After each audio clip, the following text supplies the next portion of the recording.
again. So it is time for me, like past time, for me to do my roots and touch up my hair dye. And since nothing's really changed since the last time I dyed my hair, and since I filmed these videos during like the only free time in my week, I thought I would do a little Q&A while I dye my hair today. I asked you all if you had any questions for me on my Discord, on Instagram, and on my YouTube community page. And I've put the questions into 3 categories: vintage/style questions, questions about my life here in the UK, and a big mix of miscellaneous questions, which I love.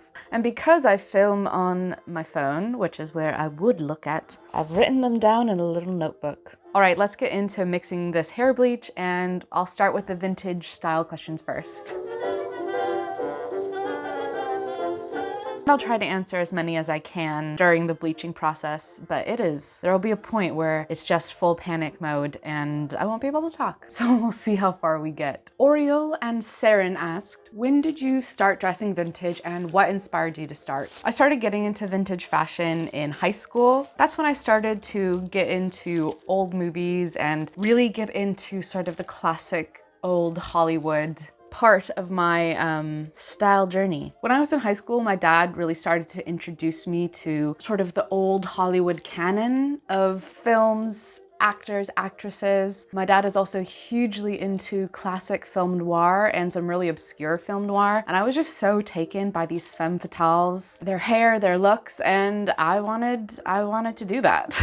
Intermixed with my scene emo kid high school ramblings, of course. I did do a video on my whole style evolution. I definitely recommend giving it a watch if you want to see some cringy old pics of teenage Salinda. Emily asks, what is your favorite outfit at the moment? Well, because it is summer and oh man, especially today, it is so muggy. I am all about, I can't stop wearing my Son de Fleur pinafore dresses. They are just so comfortable and the linen is just so breathable and nice. Even though Son de Fleur is on the more expensive side, it is a sustainable and ethically produced brand. I just get so much wear out of it.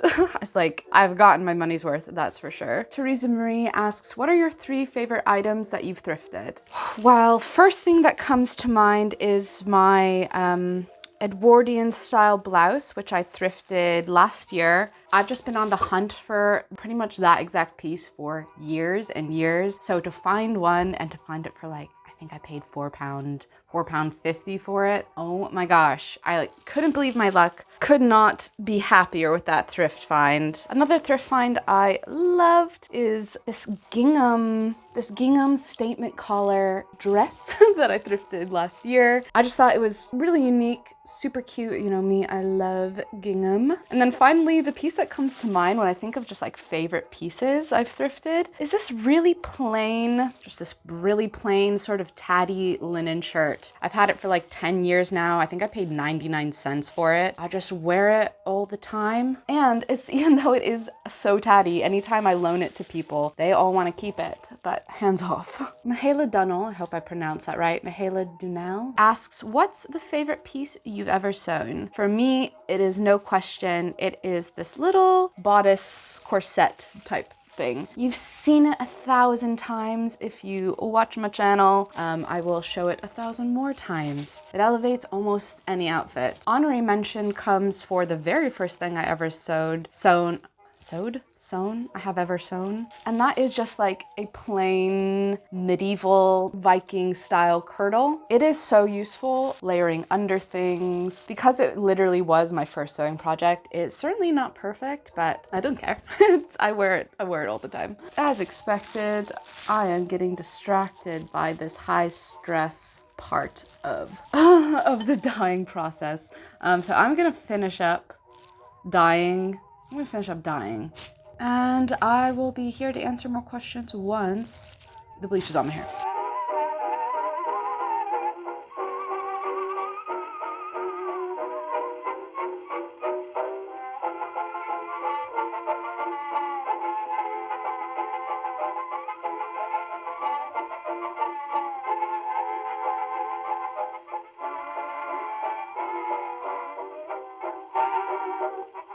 It's a Charming Life, who is one of my lovely creator friends on this platform, asks, has living in another country guided you to your current sense of style and sense of self? Style, I'd say that these proclivities were always inside me. I've always been drawn to cottage style, sort of peasant girl style, and I'd say living, especially down here in Devon, has pushed me towards that even more because it feels very at home in this landscape. I'd say it's building off something that was already there, but for sense of self, I'd say it definitely has. Especially moving down to Devon, it has allowed me to live a slower life, and that has allowed me to reevaluate my sense of self and develop and focus more on those slow living principles. It's allowed me to work less. When I was in California, I was really taking on that like hustle culture, rise and grind type thing. I was working 3 jobs, and I really took that on as part of my identity. And maybe it's part of getting older, but definitely part of me moving into Devon really allowed me to shed that, realize that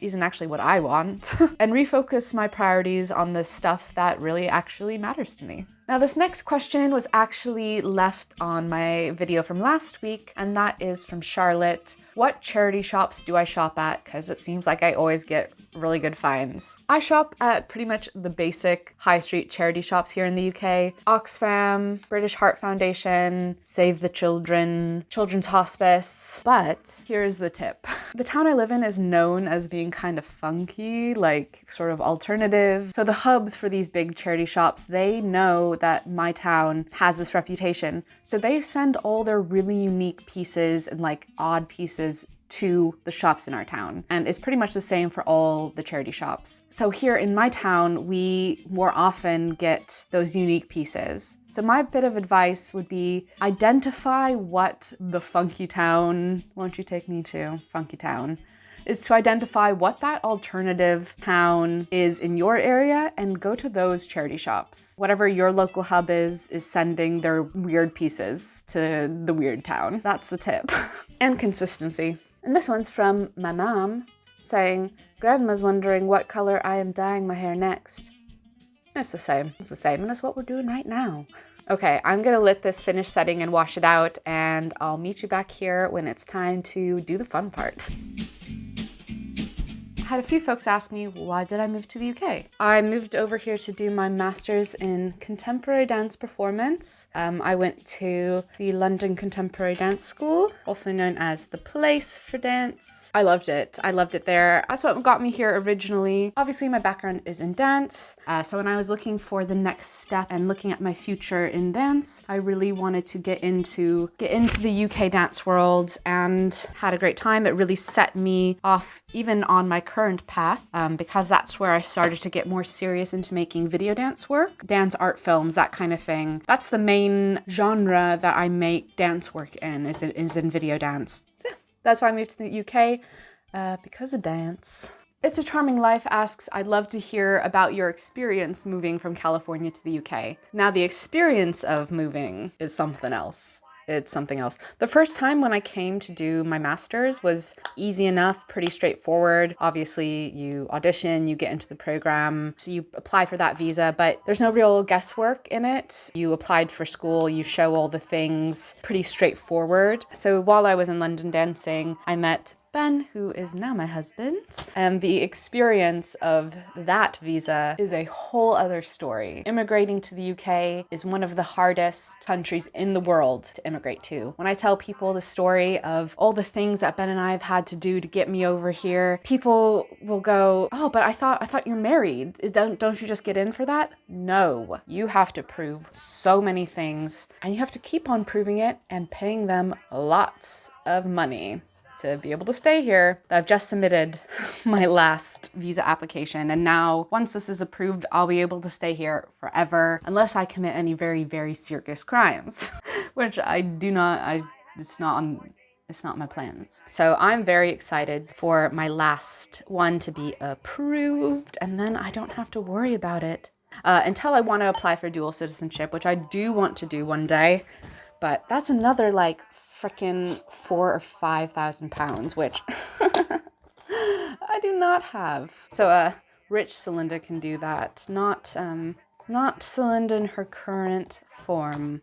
RLW 3008 asks, what brought me to Devon? So yeah, my life in the UK really centered around London for most, well, I guess half of the time I've lived in England now. And I love London. I really do, especially the dance world. I love all the museums, the culture, the history of the city. It feels very tangible. I moved to Devon at the end of 2017 because my husband wanted to do a master's down here. It's a difficult decision because obviously the dance world down here is not the same as in London. That's not to say that it doesn't exist. Been lucky enough to work with some great artists and in some awesome programs down here. So that brought us down to Devon, and at first I really had a hard time here adjusting. But now I wouldn't trade it for the world, and even when I go back to London for certain events or to see friends, by the end of the trip I'm like, get me back to Devon. I'm ready. Marion asks, how did you get your British accent? I take that as AKA, what the heck is up with your voice? It's just a byproduct of living in England for years. I've lived in England for 8 years, not all consecutively, but for the last 5.5 years, I've been here like full time. Being in that environment, your voice is gonna do some crazy things, whether you want it to or not. But yeah, my accent is absolutely wild these days. But it's funny, so if I try to put on an English accent, like if I'm talking like this and I feel like I'm trying to put on an English accent, I feel like it doesn't come off very authentic. But when I'm talking normally like I am now, you can hear it, especially in vowels like now, it just comes out. But I will say that even before I ever moved to England, California girl through and through, I had some people occasionally ask me where I was from.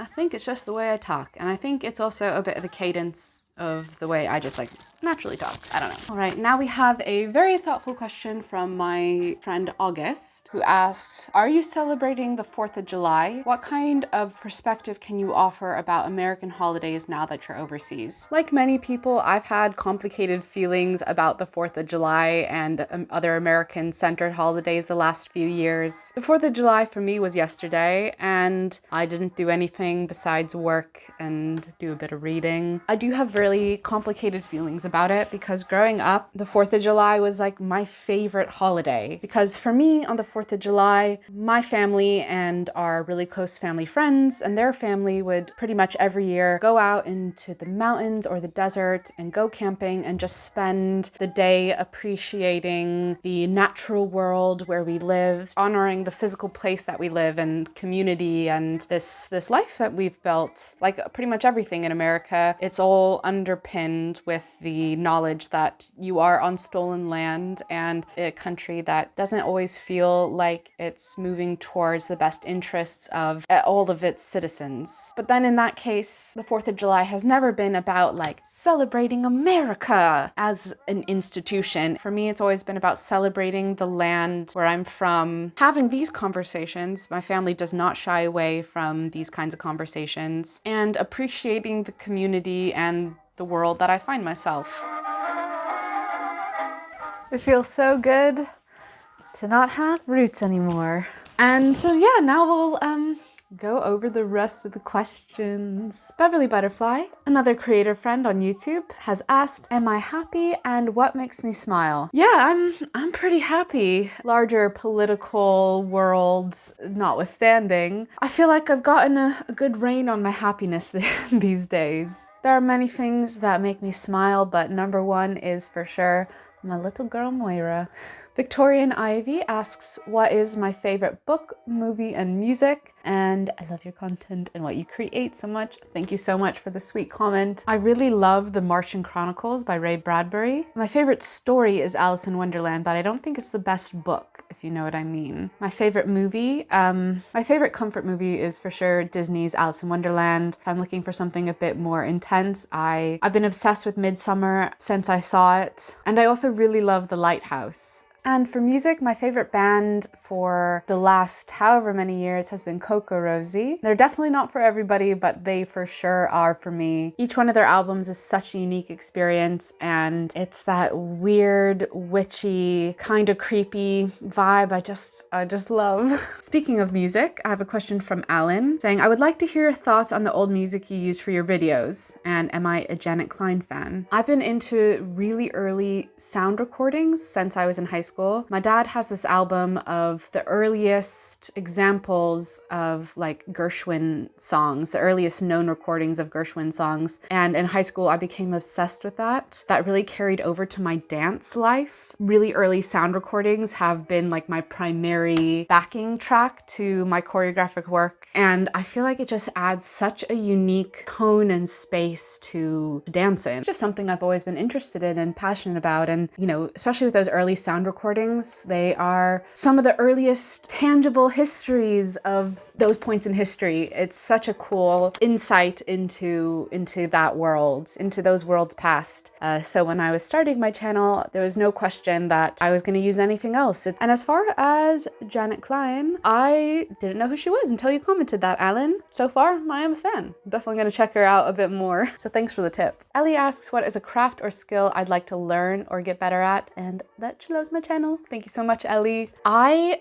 Not that I need any more crafts in my life. I can crochet like a mad woman, but I cannot knit. And I would like to learn one day because I know there's some patterns I see and they only have a knitting version of that pattern and I really want to give it a go. And then I'm always looking to get better at sewing. I haven't done it in a while because I've been so busy, but I love making things for myself and making things just the way I like them. So I want to get better at it. And I really want to start hand sewing as well because I think I'll be able to fit that in a bit more like in the evenings rather than having to like lug out the machine, etc. So I think hand sewing and knitting are my answers. Mandy Rose asks, how long have I been playing D&D and what's your advice for people who want to get into it? I've been playing Dungeons and Dragons since 2018. This is the first time we played. I pretty much bullied Ben, my husband, into DMing because he'd be so natural at it. He's a storyteller. He's so good at world building on the fly. But yeah, it's just the best game. As far as getting into it, I definitely recommend, it's a series here on YouTube. It's Joe Cat's A Crap Guide to D&D. It does really fast, fun, easy to watch videos on the different classes, the different races. So that's a great, like really fast introduction. I also recommend watching Critical Role Campaign 2 from the beginning, because in that campaign, they are starting from level 1 and building a character, and you get to see them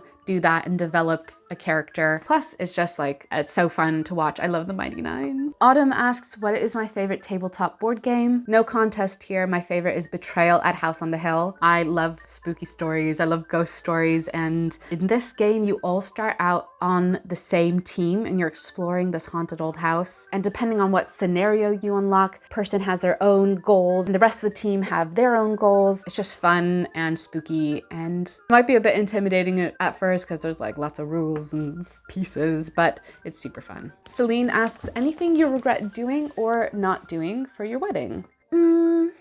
I regret stressing so much. I was feeling really stressed, especially the last couple weeks. And then once you're there, I'm like, it's all happening. Nobody's paying attention to all the little things that I worried about. They're just there to celebrate you. So I would just take that pressure off myself a little bit more. And then from, hey, it's Leela, any movies or series recommendations based on Over the Garden Wall? Now this is a tough one because Over the Garden Wall is amazing because it is so unique and one of a kind, and there's nothing just quite like it. If you're looking for more, animation that has like a deeper story going on, of course there is Adventure Time and Steven Universe. If you're looking for like that creepy, slight unsettling thing, the movie Coraline. Oh my gosh, this is just so unique. I just don't think there's gonna be anything that compares, except the creator of Adventure Time is working on a new animated series based on the Redwall books, which I was obsessed with as a kid. And man, when that comes out, I'm so sorry for you all because that is going to be my entire personality. I can't wait to see what he does with the series. It just makes me think of that TikTok sound. You know how men were when the Joker came out? Well, this is my Joker, but I will be so much worse. And I think that is all the questions we have time for, because I'm running out of filming space on my phone. It is like flashing at me. I'm so sorry if I didn't get to your question. Thank you so much for everyone who submitted it. I'd love to know if you have any other questions. What do you think of my UK journey? Did you know I was a dancer? And yeah, I hope you have a great rest of your week. Thank you so much for watching if you made it this far. If you enjoyed this video, I'd really appreciate if you could like it. And if you want to see more from me, please subscribe. I upload new videos almost every Friday. I hope you have a great day wherever you are, and I'll see you next time. Goodbye.